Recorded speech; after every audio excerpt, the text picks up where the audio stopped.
If you have an unquenchable thirst to crush your bucket list, relentlessly pursue your dreams, and live life on your own terms, then turn up the volume and tune in. You're now listening to Zeph and Moses Blacksburg on the Year of Purpose podcast. Zeph and Blacksburg here, and I'm hanging out with Joel Zaslofsky. And Joel is the curator and simplifier behind Value of Simple, the SimpleREV movement, and the Smart and Simple Matters podcast. In March of 2012, 2 years after his personal renaissance shook him awake, he quit his cushy job to help people simplify, organize, and be money-wise. When he's not enjoying nature, making his wife smile, or playing with his 2 young sons, he's living intentionally, being paleo, and experience curating. And Joel, how are you doing today? Because this sounds like it's about to be a really interesting show. Well, it's literally sunshine outside. And sometimes I throw in lollipops and rainbows. I don't have any of those, but I would give it a 2 thumbs up kind of day so far. Awesome. What about you? I'm feeling vibrant, feeling jazzed here? I'm doing all right. It was kind of rainy outside this morning, and I had to take a friend of mine to the airport, so it was kind of meh waking up, but I'm getting into it. Things are starting to come alive, and the day is getting onwards. So I'm hoping it'll clear up here in a little bit because I've got to get out onto the water tonight, but we should be some serious rowing action. Yeah, man. So I want to know about what this personal renaissance was that shook you up and originally got you into living a more simple life and building this community that you have. Yeah. Well, I'll preface it by saying that I'm almost 36 years old, and for the first 30 years of my life, I was totally sleepwalking through it. Life was very comfortable, very good. I had a great middle-class upbringing in St. Paul, Minnesota. My parents provided everything for me. I went to a great college, met a wonderful woman, got a cushy corporate job after I left, and everything was just clicking along. And I realized when I was 30, when my wife Melinda told me that she was pregnant with our first son, Grant, after the euphoria of, sweet, I'm going to be a papa wore off, I realized, wait a second, I'm going to be a father. And there's a lot of things in my life that are not conducive to being a good father. So I had this realization, really the first moment in my whole life where I completely stopped, and I thought, where do I need to go in order to be a good father, in order to be somebody who's generous with his time, with my mental energy? And I realized my current trajectory was not going to take me where I wanted to be. I was addicted to video games, World of Warcraft in particular. I'd stay up till 3 o'clock in the morning playing routinely, go work that cushy corporate job that I had and be there for 11 hours, just kind of have things slowly sucked out of me. And then I wasn't really physically or emotionally available when I got home. And I thought, you can be a horrible, horrible father. So that day, I decided I'd give up video games completely. I mentioned before we started recording here that I don't do well in moderation. I'm very much into find a paradigm, find a mindset, do it and rock it, and don't worry about the alternatives that are out there. So this personal renaissance, which my wife Melinda, she gave me that title a few months into it after she told me she was pregnant. I started experimenting with paleo and minimalism and a whole bunch of other things. And she asked me one day, she's like, you're just a totally different guy. What is this, some kind of a personal renaissance? And I told her, I said, yes, that is it, exactly. Like, I am now version 2.0. Before, I'd never aspired to be anything other than what I was. But once that safe bubble was popped around me and I looked outside and thought, hey, there's pretty cool people who are doing some pretty unconventional alternative things. Maybe I should start exploring a little bit. Life got really nifty.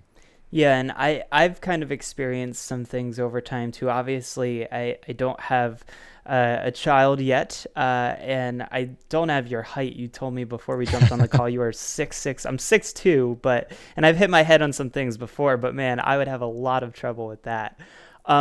So, I experienced paleo at one point in time where I was super strict on it for about, I'd say somewhere around 2 years. And, I was watching every single thing that I ate.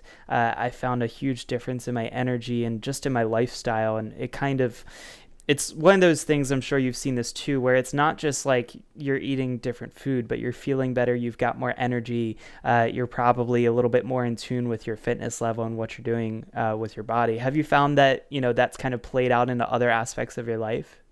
Well, the weird thing about going paleo was it wasn't just the food aspect, the diet aspect of it. I did it from a holistic perspective, from a lifestyle perspective, in terms of how much time I spent outside, how much sunlight I got, what kind of activity that I got, not just walking with my dogs, but doing body weight exercises.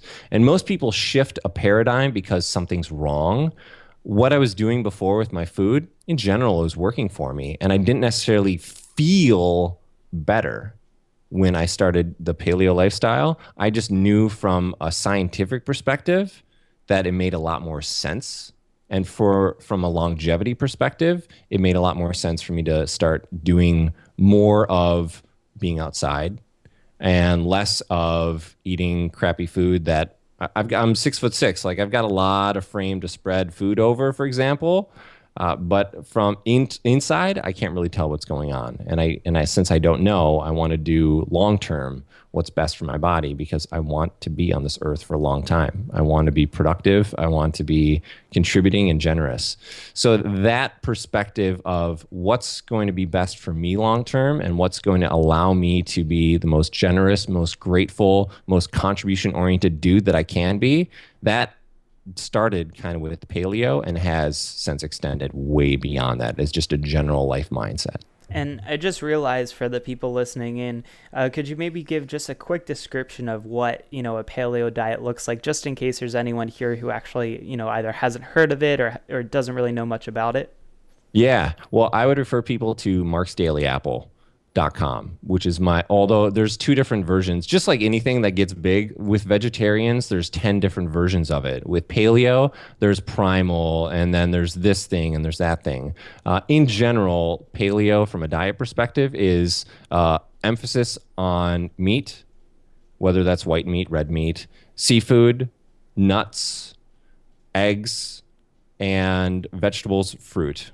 Those are some of the core categories. And if it's not listed, legumes, grains, dairy, for the most part, people who do this paleo thing, they don't eat those things. Me, I'm not paleo orthodox. I like dairy. I live in Minnesota and I went to school in Wisconsin. So the dairy thing, cheese and milk and yogurt, can't quite cut that out. And I'm not convinced, based on what I've read and heard, that those things are detrimental to me personally. Maybe generally they might not be conducive to a healthy lifestyle. I'm not ready to declare that either. So it's all about nuance, right? You figure out, in general, this paradigm works for me. There's a set of boundaries. I feel constricted in a good way by this. That's why I like minimalism too. Like, it's very much a set of boundaries that I can push against to some extent, but I'm kind of locked myself into a certain way of thinking and being and doing and interacting with people. And I love that. There's a sense of liberation in that restriction. You ever experience that with, you put some kind of constraints on yourself, whether it's creative or whether it's the kind of food you eat, and then you think, this is awesome. Why didn't I limit myself before? Yeah, well, so it gives you a freedom in a sense, and at the same time, it keeps you under a guideline so that you don't wander too far off the path, which is what I really like about that. And so, I mean, this is something that we have in rowing. It's like you're in the boat, you could go anywhere in the water that you want to, but we have different patterns in the water that we'll take. Like, for example, one that we do quite often is called the North Shore pattern, and it's just hugging the North Shore of the basin that we go out in. And you could go anywhere else and have a solid row, but this has been one of those ones that has been determined to be ideal as far as, not getting your boat stuck in a very shallow area, not hitting, submerged trees or branches and things like that. So it's something that really applies to all aspects of life. It's not saying that you need to constrict yourself because you're doing things wrong. It's just saying, here's kind of an ideal path. You can follow it as closely or as far away from it as you want, but it's totally up to you. And that's what I like about it. Yeah, there's infinite number of routes that you can take on the water or on land or when you're on the internet. The problem with life these days is it seems limitless. the amount of media that you can consume, the food that's available to you, the relationships. You and I, we can connect with any of the 7.2 billion people living on this planet. It's awesome. But at the same time, it can be overwhelming. So how do you place a certain filter in which you view life, or the kind of intentional way in which you go about life? And that's what I've been challenging myself and others to do for the past 5 years is how do you have that filter in your head? Whether it's the kind of person that you associate with, the kind of food that you eat, the kind of work that you do that's meaningful, that gives you purpose, and is also of value to other folks. That's really, I think, the challenge of our day is, at least for people like you and I, sadly, there are still billions of people in this world who don't live our reality, who don't have the limitless possibilities that we do. But for the folks that do, it is an enormous challenge. And I need something to constrict me to the point where I'm not just chasing after squirrels, and I'm not just allowing my diverse interests and passions and skills to constantly wander off and be like, ooh, maybe I should learn how to do graphic design after a few years because I'm not very good at it and I always need it. But maybe other people can help me out with that. That's why I have friends. That's why there's other people in the world who are amazing at it. Yeah, so it begs the question though, where do we restrict ourselves too much? Because, I was kind of raised under this mentality that that might have not ever opened me up to even thinking about entrepreneurship. I was raised to think, you go to school, you get good grades in college, you get your first job out of college, you start working your way up the ladder, you end up with that nice corporate job and you start a 401k and you get a family. And, yep. I'm not saying that's a terrible thing to do. For many people, they want to have that, like they enjoy knowing that at 9 o'clock, I show up to the office and at 5 p.m. my work is done. For a lot of people, it isn't as nice as it sounds. It really isn't that. Sometimes it's show up to work at 9 a.m. and don't leave until 9 or 10 o'clock at night. There's other issues to deal with at work. So where's that boundary? Like, how do we set that line, for restricting our lifestyle? And if that line's been set, how do we break out of that to realize that there's so much more out there? I guess it's contextual to each person. I can't give general guidance like, hey, do this and everything's going to be awesome. It depends on your personality. It depends on your existing resources. It depends on who you have in your life, whether you have kids, whether you have a family, whether you love to travel, whether you're a homebody. And there's so many different variables that go into it, which is why we were talking a little bit before we started recording about simplicity and simplifying, this framework of simple living. So where's the comfortableness of restriction without fearing that you're missing out? And that fear of missing out is powerful. And I can see it on social media. I can see it in a lot of the relationships that I deal with on a day-to-day basis. I feel it sometimes too, especially when it comes to people. I just love hanging out with people. I'm heavily extroverted.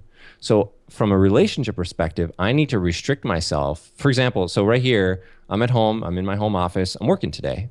You and I are having a lovely conversation right now, but I can't do this again and again and again and again because then I'll never get any of my work done.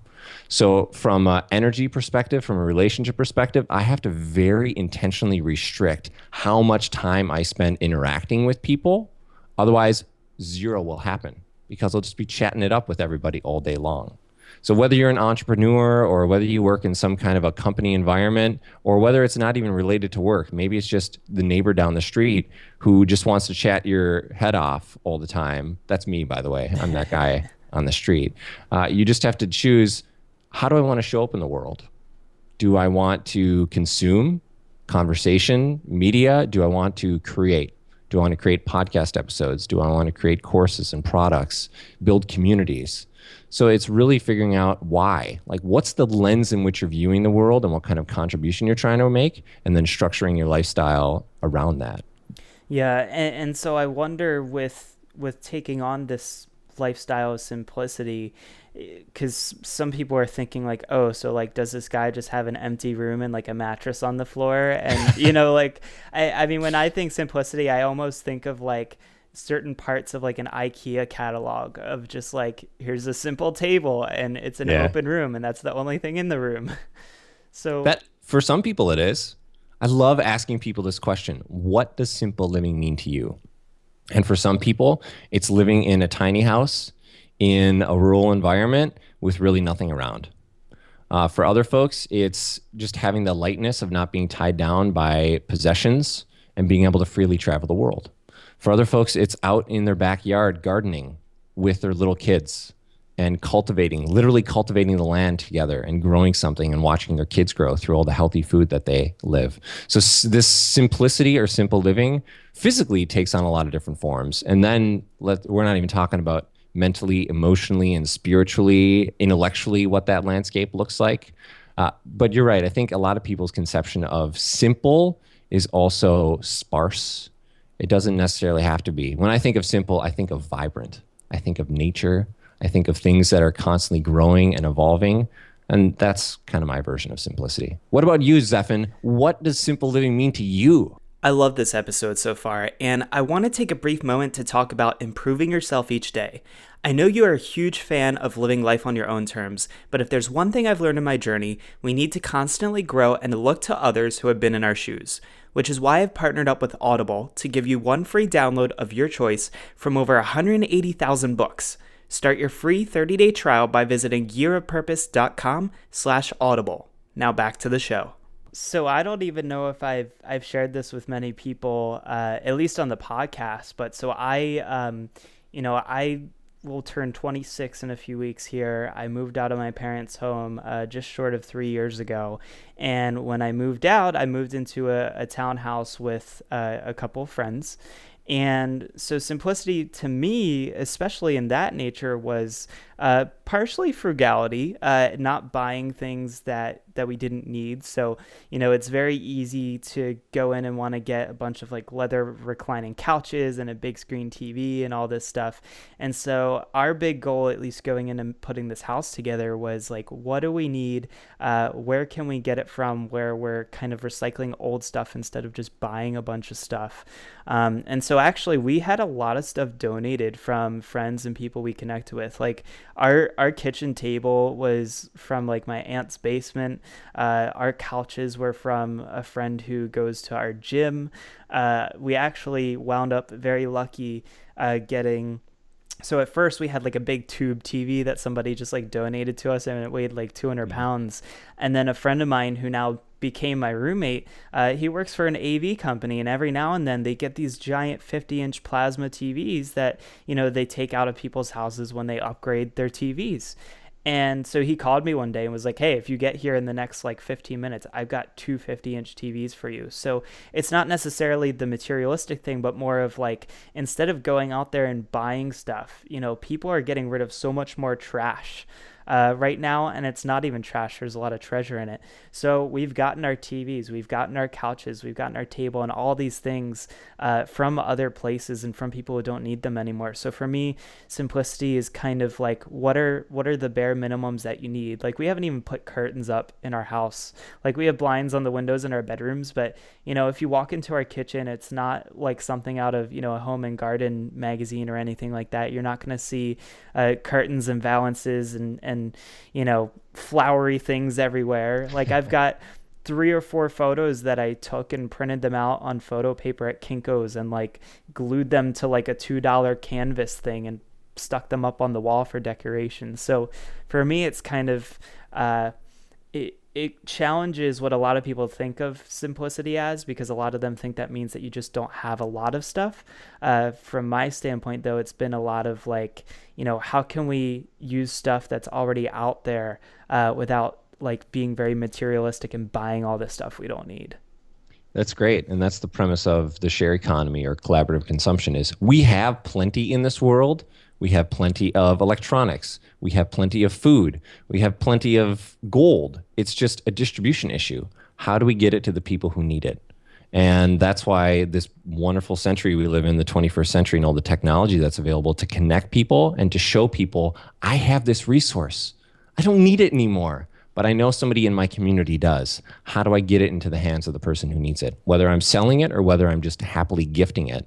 And that's one of the reasons why I'm so encouraged about the direction of at least our culture is people are more collaborative. not only are you distributing resources in a better way, but also you're meeting cool people and you're building a sense of community. With every kind of transaction, it's not just financial and personal, there's a social aspect to it too.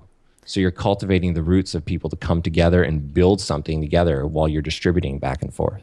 It actually reminds me of, and I don't know if you've heard of this, but have you seen the Craigslist Joe movie? It was like an independent film. No. So this is pretty neat because this is kind of like a test of both simplicity and like how can you be really crafty at the same time. So this guy, I'm pretty sure it's Craigslist Joe, and Joe is this guy from New York, has a nice corporate job and, wants to test the waters with life and just learn more about himself. And so he sets off on this journey to see if he can make it from New York all the way to the West Coast and back off of Craigslist with nothing but, I think he had like a laptop, no phone. So he gave his phone up and bought like a burner phone so he couldn't put any of his friends' numbers into it. Huh. And without money, without food, without everything, he had a laptop and a phone for an internet connection, and he wanted to use Craigslist. So everything from like getting a ride from New York, and I think he went out towards like Ohio or something and started working his way across. And I mean, everything from the random ride to places to stay for the night to fun events and activities to do while he's in town that are totally free, to, I am in town for the night only. I don't have lunch, and I have no money on me. Can you help me out? And he made his way all the way to California. He paid a videographer to kind of follow his journey. And ultimately, when he gets out there, he writes to Craig, the original creator of Craigslist, and is like, hey, like, I just want you to know, like, I used your entire site to get out here. And then, of course, Craig writes back and says, well, I've got to meet you. So they meet up with Craig. And I think they even like hitch a ride there from Craigslist just to get to Craig's house. Awesome. But it was a very cool documentary. I think there's a little ad for it on the side of Craigslist if you're ever trying to check it out. But that to me is like a story of, how do you make the most out of nothing? Like he really, other than, the security of a laptop and an internet connection, he left without anything. Yeah. And do you believe that people are fundamentally good or fundamentally selfish or trying to take advantage of you? Joe thought that people were good. He trusted folks to give him shelter, to help him get food, to provide him with the things that he really needed. But that was the cool thing about it, is as he was going from New York to California, he focused on his needs. I'm sure there were a lot of things that he really wanted, that he had some urges as he was traveling, but he didn't get to take advantage of them because he was focused on the needs part of life. And that's a big thing with me too, is what is it that I need? And I'm constantly questioning, do I really need that relationship? Do I really need that kind of sugar that I'll binge on every once in a while? And a lot of times the answer is no. And then the question becomes, okay, so how do I remove the excess from my life so that I can focus on the things that are most important?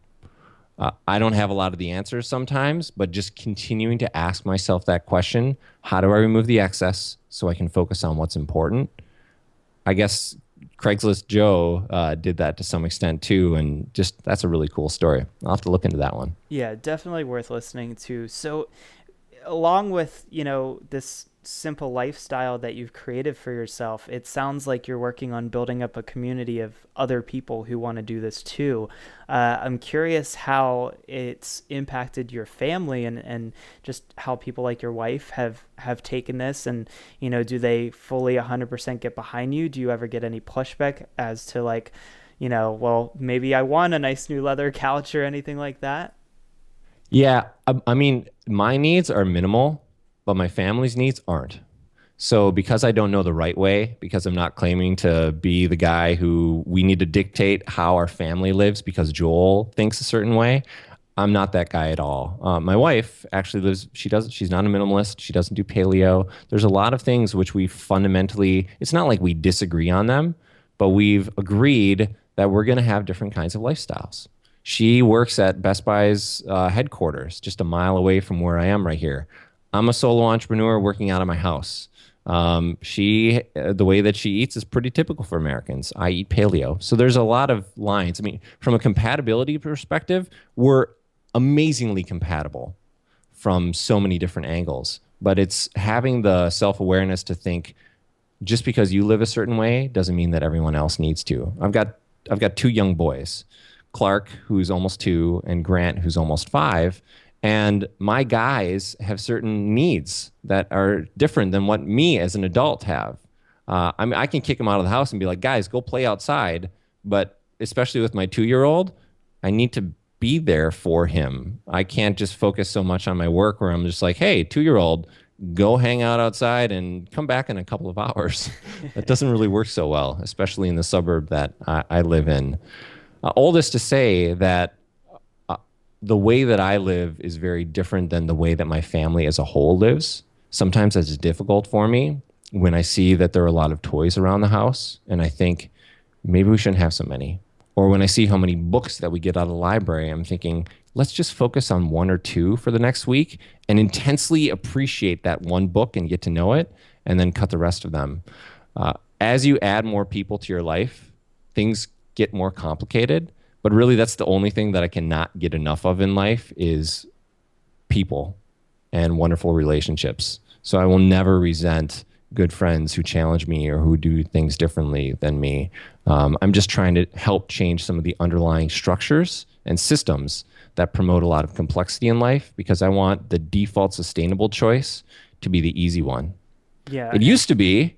For most of our human existence, it used to be, but it isn't anymore. So I'm not looking for a revival of ancient times. I'm looking to figure out how can we live a simple life in the modern era. And I really respect that, because it's not coming from like a preachy standpoint of like, oh, you should live your life this way, because you should live your life the way that you want to.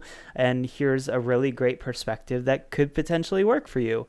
And, so I've kind of always taken that route of like, it's interesting because I was raised in the Jewish faith, and my father is Orthodox and my mom is the complete opposite side of the spectrum. So like we got presents on Hanukkah and that was about it for me, at least on her side.